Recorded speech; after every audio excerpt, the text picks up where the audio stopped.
Olá, aqui é Gabriel do canal Amantes da Leitura e hoje iremos dar continuidade com o capítulo 5 do livro O Caibalion, o Universo Mental.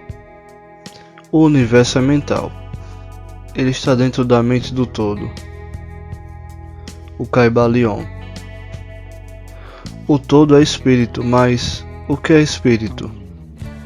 Esta pergunta não pode ser respondida porque a sua definição seria praticamente a do todo, que não pode ser explicada nem definido. Espírito é um simples nome que os homens dão às suas mais elevadas concepções da infinitamente vivente.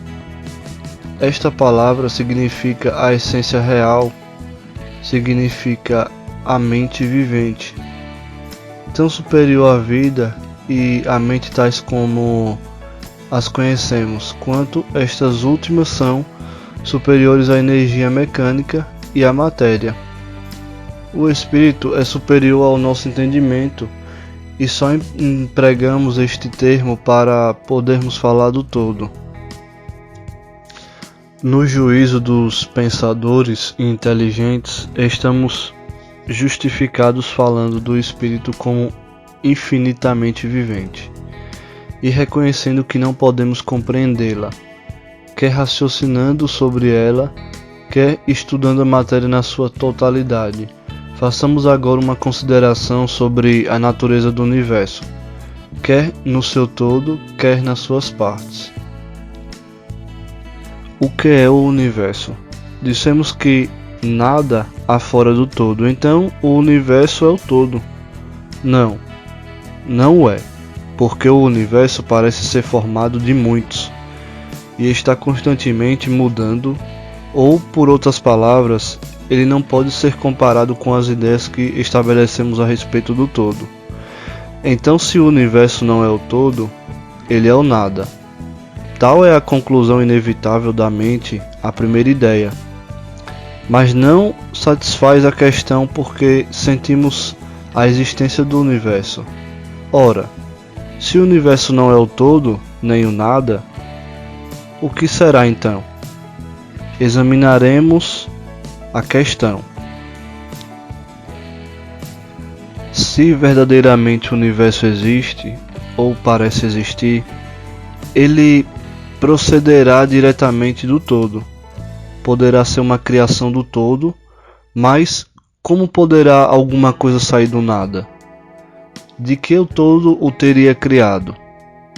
Vários filósofos responderam a esta pergunta dizendo que o todo criou o universo de si mesmo, isto é, da existência e substância do todo. Mas isto não pode ser porque o todo não pode ser dividido ou diminuído, como já vimos, e se isto fosse verdade, cada partícula do universo não poderia deixar de conhecer o seu ente, o todo. O todo não poderia o conhecimento próprio, nem se tornaria atualmente um átomo, uma força cega ou uma coisa de vida humilde.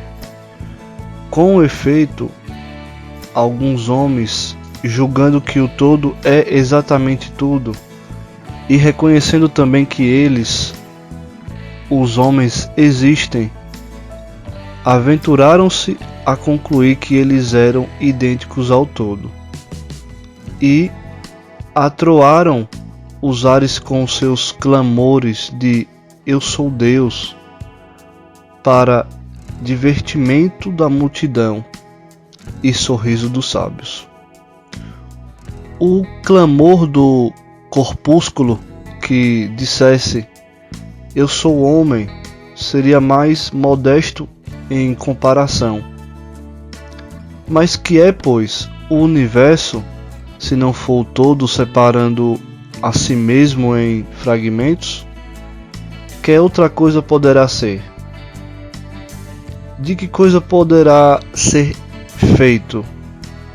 Esta é a grande questão. Examinemo-la.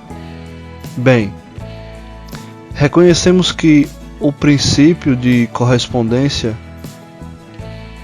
vem em nosso auxílio aqui.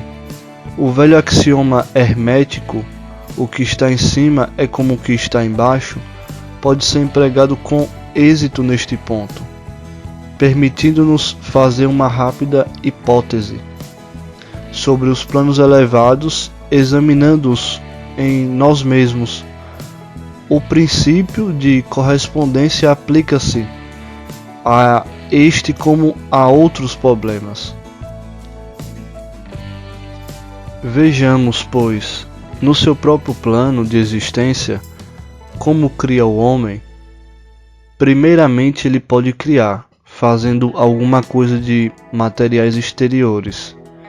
Mas assim não pode ser porque não há materiais exteriores ao todo, com os quais ele possa criar. Em segundo lugar, o homem procria ou reproduz a sua espécie pelo processo de geração, que é a própria multiplicação por meio da transformação de uma parte da sua substância da sua prole. Mas assim também não pode ser porque o todo não pode transferir ou subtrair uma parte de si mesmo, assim como reproduzir ou multiplicar a si mesmo. No primeiro caso, haveria uma revogação da lei, e no segundo, uma multiplicação ou adição do todo. Ideias totalmente absurdas. Não há nenhum outro meio pelo qual o homem cria. Sim, há. Ele cria mentalmente, e deste modo não emprega materiais exteriores, não reproduz a si mesmo, e apesar disso o seu espírito penetra a criação mental. Conforme o princípio de correspondência, temos razão de considerar que o todo cria mentalmente o universo, de um modo semelhante ao processo pelo qual o homem cria as imagens mentais. Este é o testemunho da razão, que concorda perfeitamente com o testemunho do iluminado, como ele o manifesta pelos seus ensinos e escritos. Assim são os ensinamentos do sábio, tal era a doutrina de Hermes. O todo não pode criar de outro modo, senão mentalmente, sem empregar qualquer material. Nada há para ser empregado, e nem reproduzir a si mesmo, o que é também impossível. Não se pode escapar desta conclusão da razão, que, como dissemos, concorda com os mais elevados preceitos do iluminado. Justamente como vós podeis criar um universo de vós mesmo, na vossa mentalidade. Assim o todo cria o universo na sua própria mente. Mas o vosso universo é criação mental de uma mente finita, enquanto que o todo é criação de uma mente infinita. Ambos são análogos em natureza, mas infinitamente diferentes em grau. Vamos examinar cuidadosamente como fazemos nos processos de criação e manifestação. Mas antes de tudo, é preciso fixar as vossas mentes nesta frase: o universo e tudo que ele cria contém uma criação mental do todo. Com efeito, o todo é mente.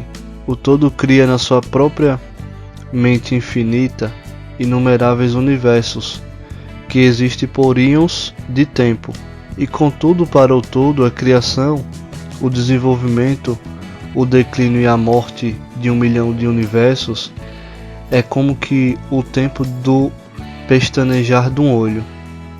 A mente infinita do todo é a matriz dos universos, o Kaibalion. O princípio de gênero é manifestado em todos os planos de vida, quer materiais, mentais ou espirituais. Mas, como já dissemos, gênero não significa sexo. O sexo é simplesmente uma manifestação material do gênero. Gênero significa relativo à geração ou criação. Em qualquer lugar, em qualquer plano em que uma coisa é criada ou gerada, o princípio de gênero se manifesta. E isto é verdade, mesmo na criação dos universos, mas não se deve concluir disto que ensinamos a haver um Deus ou Criador macho e fêmea.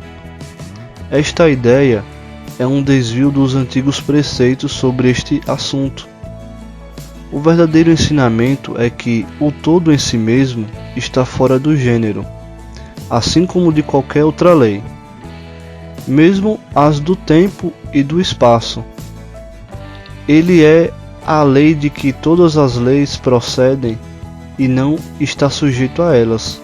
Contudo, quanto o todo se manifesta no plano de geração ou criação, os seus atos concordam com a lei e o princípio, porque se realizam num plano inferior de existência e, por conseguinte, ele manifesta no plano mental o princípio de gênero, nos seus aspectos masculino e feminino. Esta ideia poderá causar admiração a algum de vós, que aprendem-na pela primeira vez, mas todos vós aceite-a passivamente nas vossas concepções diárias. Falais na paternidade de Deus e na maternidade da natureza de Deus, o Pai divino e da natureza, a Mãe universal. Logo reconheceis instintivamente o princípio de gênero no universo. Não é verdade, mas a doutrina hermética não exprime uma dualidade real. O todo é um. Os dois aspectos são simplesmente aspectos de manifestação. O ensinamento é que o princípio masculino, manifestado pelo todo, só impede a destruição na concepção atual do universo. Ele projeta seu desejo no princípio feminino, que se chama natureza. Ao mesmo tempo que este último começa a obra atual da evolução do universo, desde os simples centros de atividade até o homem, e subindo cada vez mais de acordo com as bem estabelecidas leis da natureza, se dais preferência aos velhos modos de expressão. Podeis considerar o princípio masculino como Deus, o Pai, e o princípio feminino como a natureza, a Mãe universal, em cuja matriz todas as coisas foram geradas. Isto não é simplesmente uma ficção poética de linguagem, é uma ideia do processo atual de criação do universo. Mas é preciso não esquecer que o todo é um e que o universo é gerado, criado e existe na sua mente infinita. Isto vos permitirá fazer uma ideia de vós mesmos, se quiserdes aplicar a lei de correspondência à vossa própria mente e a vós mesmos. Sabeis que a parte de vós que chamais eu, em certo sentido, sustenta e prova a criação de imagens mentais na vossa própria mente. A parte da vossa mente em que é realizada a geração mental pode ser chamada o eu inferior, distinto do eu que sustenta e examina os pensamentos, as ideias e as imagens do seu inferior.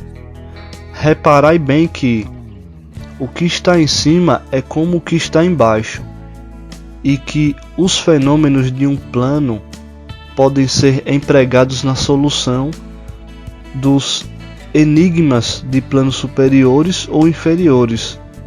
Será para admirar que vós, os filhos, sintais esta instintiva reverência pelo todo, sentimento que chamamos religião.